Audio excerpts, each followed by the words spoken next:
दोस्तों, धर्म रहस्य चैनल में आप सभी का एक बार फिर से स्वागत है। कैलाश पर्वत की अप्सराएं आज के दूसरे भाग में हम पिछली कहानी को आगे बढ़ाते हैं। जैसे ही उस दैवीय अप्सरा जैसी दिखने वाली सुंदर कन्या ने इस प्रकार का प्रस्ताव उस व्यक्ति से रखा, व्यक्ति ने कहा, ठीक है, आप जैसा कहती हैं मैं वैसा ही करूँगा। लेकिन तभी लड़की ने एक बात और कही, मेरी दूसरी शर्त तो सुन लो। तुमने मुझे अपनी बाहों में जकड़ रखा है। ठीक है, मैं समझ सकती हूँ तुम्हारे अंदर प्रेम और वासना बहुत तीव्रता से आ गई है, लेकिन तुम मेरे साथ शारीरिक संबंध नहीं बनाओगे।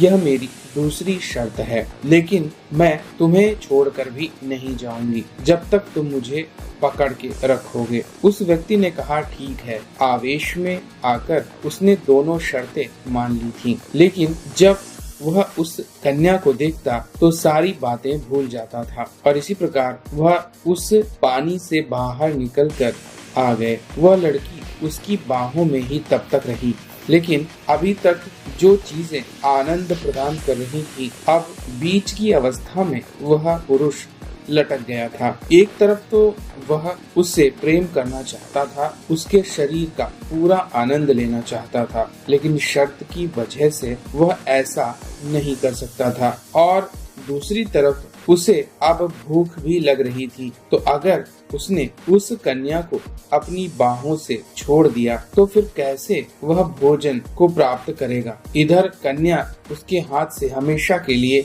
गायब हो जाएगी और अगर ज्यादा देर भूखा रहा तो भी उसके लिए बड़ी समस्या है।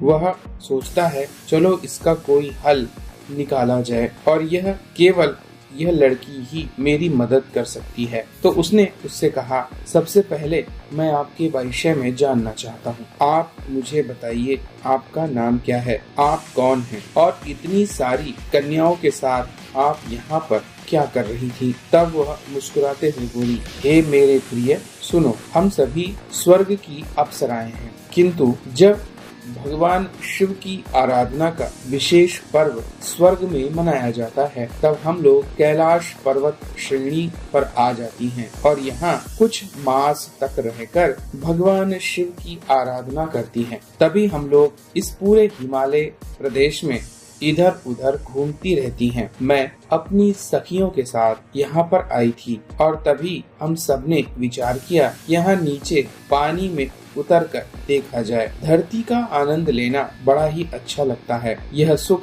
तो स्वर्ग में भी मौजूद नहीं है। यहाँ पर आते ही हमारे आवरण शरीर पर विभिन्न प्रकार के तत्वों का हल्का प्रभाव पड़ने लगता है, इसीलिए ज्यादा समय तक हम पृथ्वी पर वास नहीं कर सकते। लेकिन फिर भी यहाँ का आनंदित बहने वाली हवा, शुद्ध होकर बहने वाला जल, स्थायी भूमि और यहाँ के पुरुषों को देखकर भी प्रेम की भावना हमारे अंदर आती है। तुमने चाहे जिस भी भावना से मुझे अपनी बाहों में जकड़ा हो, लेकिन फिर भी तुम्हारे अंदर प्रेम है। इस प्रेम की तपस्या की परीक्षा लेना भी आवश्यक है।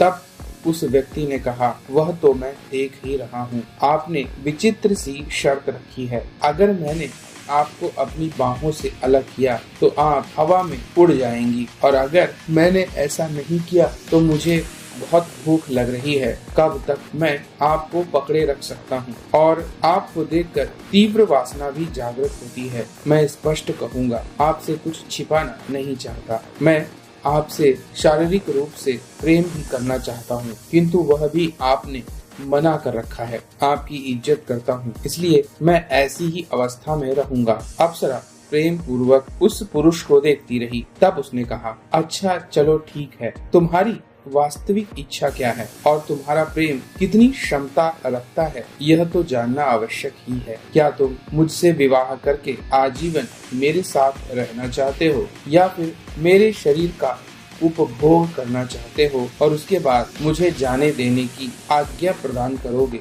तब उस पुरुष ने कहा कि आपके जैसी सुंदर स्त्री सिर्फ भोगने योग्य नहीं है। आप तो सदैव के लिए मेरे जीवन में आ जाइए। अगर मैं इतना भाग्यशाली हूँ कि आप मेरी पत्नी बन सकती हैं, तो मैं अवश्य ही परीक्षा देने के लिए तैयार हूँ। तब उस अप्सरा ने कहा, ठीक है, हम सभी कैलाश पर्वत की अप्सराएं कुछ दिनों बाद यहाँ फिर से आएंगी और मैं स्वयं आकर तुम्हारी परीक्षा लूंगी। देखती हूँ कि तुम इसमें कितने सफल रहते हो। लेकिन हमें प्राप्त करने के लिए तुम्हें अप्सरा विद्या आनी आवश्यक है। यह विद्या जिसे भी आती है वही अप्सराओं को अपने वश में कर सकता है। इसलिए सुनो, मैं तुम्हारे कान में मंत्र बोलती हूँ। यह पहला चरण होगा। इसमें तुम मुझे प्राप्त करने की विद्या प्राप्त करोगे। दूसरे चरण में तुम साक्षात मेरी ही साधना करोगे, तभी मैं तुम्हारे मानव जीवन में प्रवेश कर पाऊंगी, अन्यथा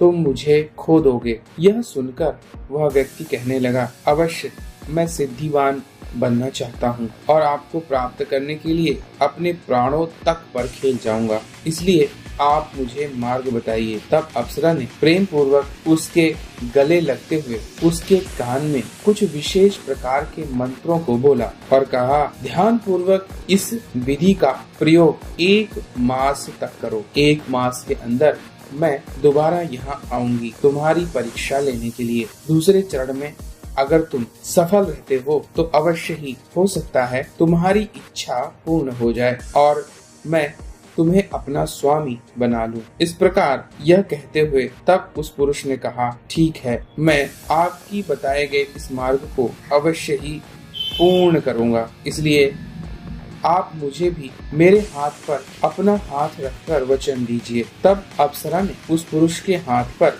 अपना हाथ रखा और कहा, मैं तुम्हें वचन देती हूँ और अभी के इन दोनों वचनों से मुक्त करती हूँ। तब उस पुरुष ने अप्सरा को अपनी बाहों से अलग किया। तब अप्सरा ने कहा, तुम बहुत देर से भूखे हो, लो यह कुछ स्वादिष्ट फल लो। उसने अपने हाथ में चमत्कार पूर्ण तरीके से फलों से भरा हुआ एक पूरा बर्तन उसे प्रदान किया और कहा, मेरा दर्शन किसी भी प्रकार से खाली नहीं जा सकता है, इसीलिए मैं तुम्हें यह दिव्य बर्तन प्रदान कर रही हूँ। तुम्हें जिस भी भोजन या फल फूल इत्यादि की आवश्यकता हो इस बर्तन से मांग लेना और जो मैंने तुम्हारे कान में कहा है उस मंत्र का उच्चारण करना, तब अवश्य ही यह बर्तन तुम्हें वह चीजें प्रदान कर देगा। यह सुनकर वह व्यक्ति और भी ज्यादा प्रसन्न हो गया। तब वह अप्सरा धीरे धीरे आकाश की ओर उड़कर जाने लगी। यह पुरुष उसे तरसाई हुई नजरों से देखते हुए दिल में बची एक घबराहट से उसे विदा कर रहा था। वह चाहता तो नहीं था कि यह कन्या कहीं और जाए, किंतु कैलाश पर्वत की उन अप्सराओं को भगवान शिव की आराधना के लिए जाना आवश्यक था। इसीलिए वह सब की सब जाने लगी, क्योंकि उसकी समस्त सहेलियां कुछ दूर आकाश में यह सारा दृश्य देख रही थीं। उन सब ने अपनी सहेली को वापस बुला लिया और सभी एक टक होकर उस पुरुष को देखती रहीं। इस प्रकार वहाँ सारी अप्सराएं अब मूल कैलाश पर्वत और उड़ चली। यह देखकर यह पुरुष नीचे बैठ गया। उसके दिल में भयंकर बेचैनी थी। ऐसी सुंदर अप्सरा को अगर वह पत्नी के रूप में प्राप्त कर पाए तो शायद इस संसार का सबसे ज्यादा सौभाग्यवान बन सकता था। उसके पास अब एक ही विकल्प था, उस अप्सरा द्वारा बताई गई विधि से वह साधना करना जो अप्सरा उसके कान बताकर चली गई थी। इसलिए अब उसने सबसे पहले उस बर्तन से कहा, आप मुझे दूध और फल प्रदान कीजिए। तब बर्तन ने तुरंत ही दूध और फल अपने अंदर प्रकट कर दिए। उन दोनों का भक्षण करने के बाद वह व्यक्ति पर्वत शिखर पर जाकर बैठ गया और अप्सरा के बताए गए मंत्रों का जाप करना शुरू कर दिया। इस प्रकार से लगभग 1 महीने तक वह मंत्रों का दुर्लभ तरीके से जाप करता रहा। वह प्रति रात्रि उस साधना को शुरू करता और सूर्य के प्रकाश निकलने तक उस साधना को करता था। इस दौरान वहाँ भयंकर ठंडक होती थी, क्योंकि यह एक पर्वतीय क्षेत्र था, लेकिन फिर भी वह अपनी अखंड साधना करता चला गया। एक बात उसने स्वयं बहुत अधिक अनुभव की थी कि जब भी वह साधना करता है उसे ठंड नहीं लगती है। शायद उस पात्र के जो व्यंजन हैं, चाहे वह दूध हो या फल हो, उसमें एक विशेष प्रकार की शक्ति होती है जो शरीर को इतनी ज्यादा ऊर्जा प्रदान कर देते हैं कि फिर प्राकृतिक रूप से लगने वाली कोई भी ठंडक उसे नहीं लग पाती है। शरीर को इतना ज्यादा गर्म और शक्तिशाली अंदर से बना देते हैं। इस बात से वह व्यक्ति स्पष्ट रूप से यह तो समझ चुका था कि यह पृथ्वी का कोई भोज्य पदार्थ नहीं है, लेकिन यह सब कुछ उस अप्सरा ने निश्चित रूप से इसीलिए उसे प्रदान किया है ताकि उसकी साधना में कोई रुकावट न आए। एक दिन जब वह साधना कर रहा था, सामने से एक बाघ गुस्से से उसकी ओर बढ़ने लगा। रात्रि के समय वह यह बात नहीं जान पाया। आगे क्या हुआ जानेंगे हम लोग